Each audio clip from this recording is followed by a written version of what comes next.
For most designers, the term resolution has always been associated with the preparation of image or graphic files. Now, traditionally, the rule was for web graphics to set your image resolution at 72 pixels per inch. Now, this allowed for enough pixel data to look good on screen and yet keep file sizes small enough for delivery across networks. However, this is no longer the standard, especially today with monitor and device resolutions reaching in excess of 300 pixels per inch.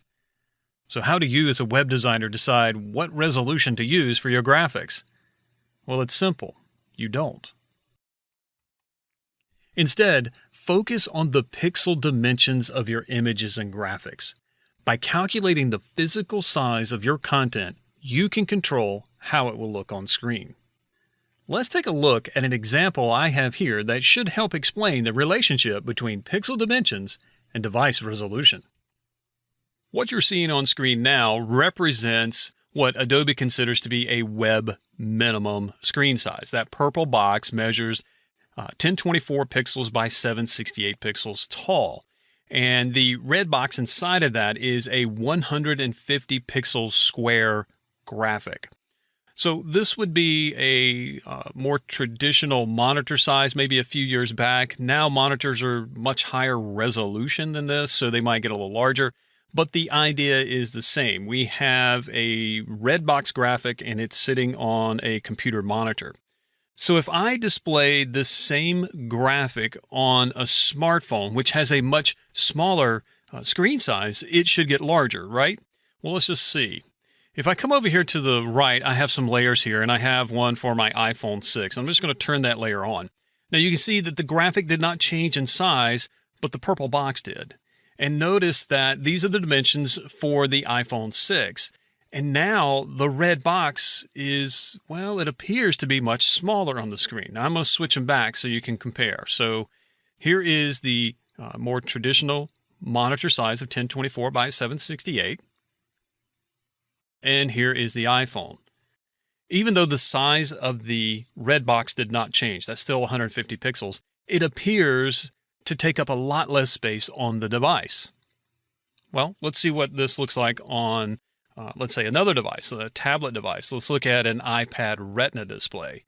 And you can see that, wow, the screen dimensions, the pixel dimensions of this device is considerably larger. So what does this mean in the real world here? Because we're just viewing this on my computer monitor. So the only difference you're seeing is the purple box getting bigger. But what does this look like when we actually view it on the device itself? Well, I've set up some custom views here that I hope will help represent that view for you. So the first one is that computer monitor size of 1024 by 768.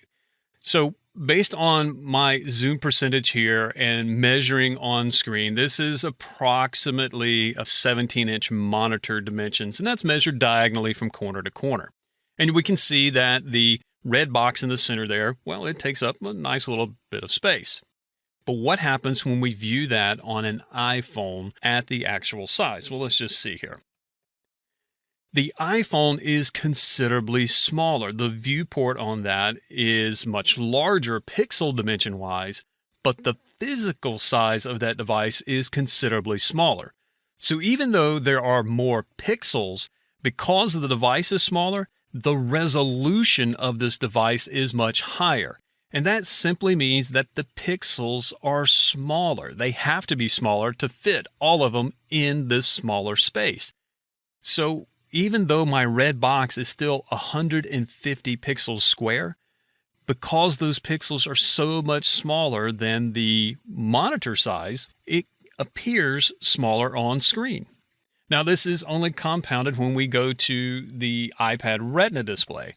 And so it's the same idea. There are so many more pixels in this smaller physical space that those pixels have to be smaller. And thus, our graphics appear smaller.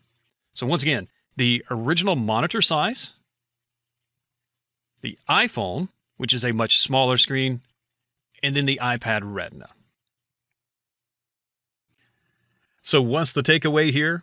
Well, there will always be a race for improved graphics performance on monitors and devices. Instead of focusing on the resolution, concentrate your efforts on the pixel dimensions of your graphics in order to deliver great-looking content no matter what device it's being viewed on. Now, Adobe Illustrator has many features that will help you create graphics that will be appropriate for varying device sizes, and we'll explore each of them in future clips.